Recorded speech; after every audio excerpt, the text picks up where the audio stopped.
So, pada hari ini saya memiliki satu materi yang ingin saya ceritakan kepada Anda semua.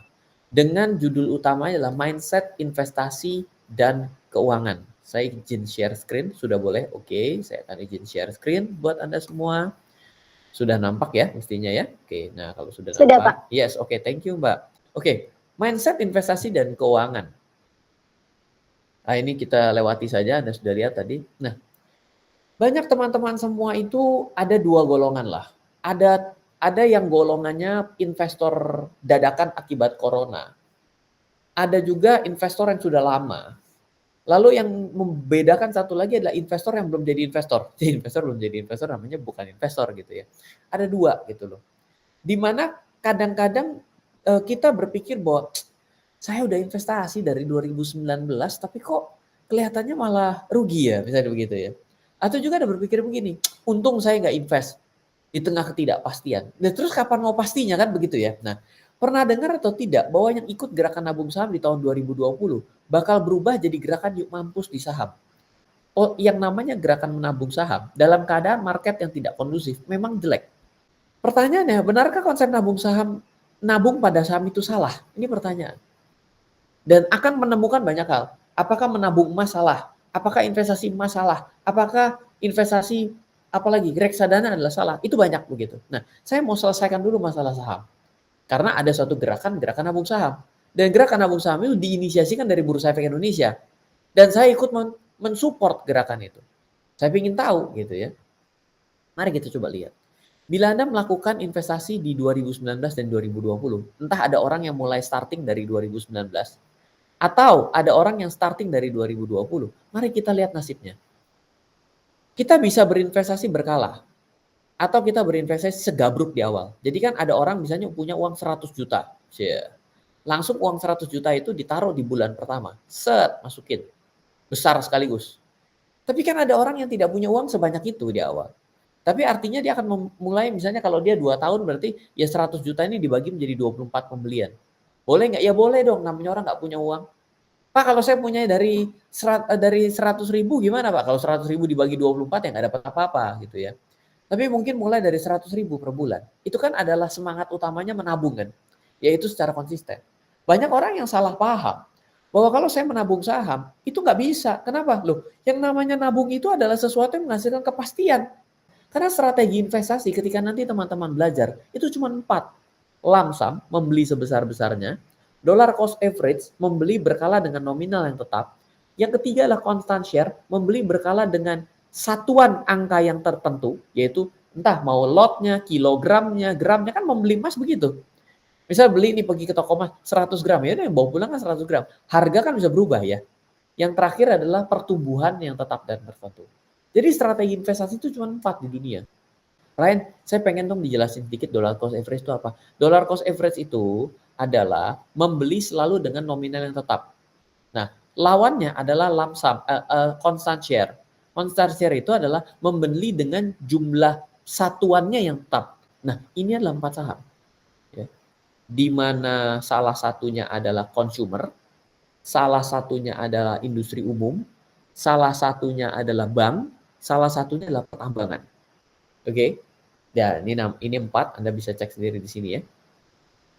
Atau nanti tinggal minta. Nanti kalau Anda mau materi ini nanti saya kasih. WA saya aja, don't worry ya. Ternyata ini adalah 2019, tunggu kayak saya lihat dulu benar atau salah. 2020 yang atas, ini adalah 2019, 2020, 2019, 2020, 2019, 2020, 2019. Menarik.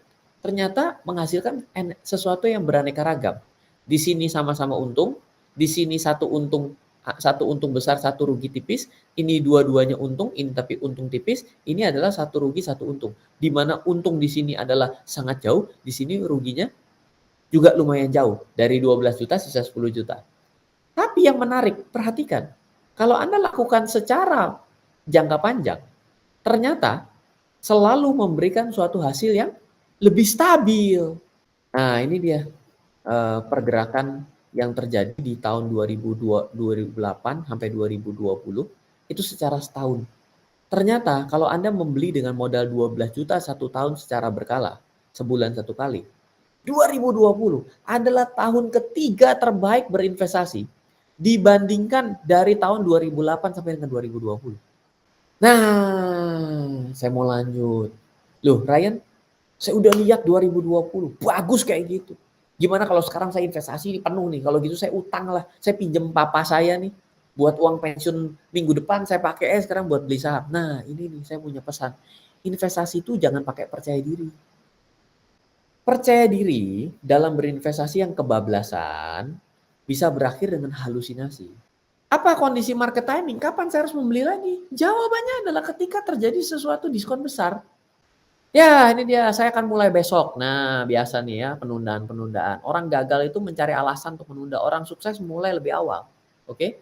Jadi nggak usah tunda-tunda besok lah. Mulai. Oke? Kunci kesuksesan. Hanya ada satu kunci kesuksesan. Salah kalau menurut saya.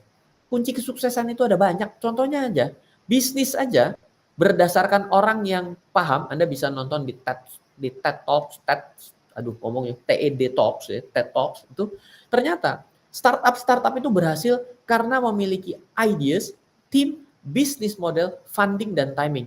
Pasti orang selalu bilang, aduh saya nggak punya modal. Pasti Anda sering dengar kayak gitu. Saya kasih tahu ya, ternyata dalam bisnis kunci punya modal adalah kunci kelima. Loh kok bisnis? Ini bicara investasi, salah ya materinya? Enggak salah, ini enggak salah. Kenapa? Karena investasi saham adalah membeli bisnis. Jadi kalau ada orang yang tiba-tiba di luar sana, oh saya ini mah bukan pebisnis, saya mah nggak mengerti bisnis, saya investor saham doang. Dan Anda nggak ngerti bisnis, agak lucu menurut saya. Kenapa? Yang Anda beli itu bisnisnya. Jadi kalau investasi saham, Anda harus lihat fundamental perusahaan dan prospeknya ke depan. Nggak bisa ngelihat bukunya saja. Kenapa? Kenaikan harga ke depan itu dipengaruhi dengan inovasi perusahaan, langkah manajemen selanjutnya, strategi penghematan biaya, memperbesar pendapatan. Ini penting. Ini kan adanya di dalam perusahaan. Selanjutnya baru gerakan harga saham, kepemilikan publik, kondisi ekonomi. Ada baru setelah itu. Tapi tetap saja di awalnya adalah frameworknya harus jelas. Investasi saham itu adalah sebenarnya membeli bisnis. Yang mana ya yang ini yang akan diperhatikan sebenarnya. Dan ada orang yang berpikir ada yang selalu naik. Tidak Bapak Ibu. Akan selalu ada yang naik dan turun.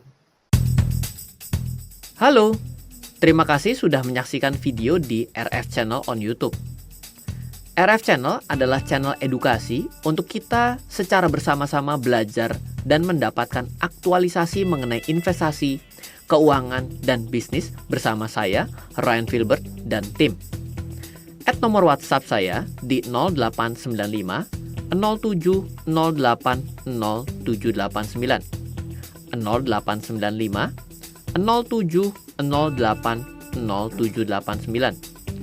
Download aplikasi MyRF di Android atau iOS untuk mendapatkan artikel dan tema-tema khusus mengenai edukasi investasi, keuangan, dan bisnis pada aplikasi MyRF sekarang juga. Setiap bulan, saya bersama dengan tim memiliki kelas, mulai dari belajar trading dengan analisa teknikal, yang strateginya bisa Anda terapkan pada seluruh market, mulai dari saham, forex, hingga cryptocurrency, atau kelas investasi saham bernama Fundamental Camp. Untuk mengetahui kelas lainnya dan bertanya mengenai kelas, hubungi tim sekarang juga di 0852 882 6187. Sekali lagi, 0852 882 6187. Semoga terus bermanfaat. Dari saya Ryan Filbert, salam investasi untuk Indonesia.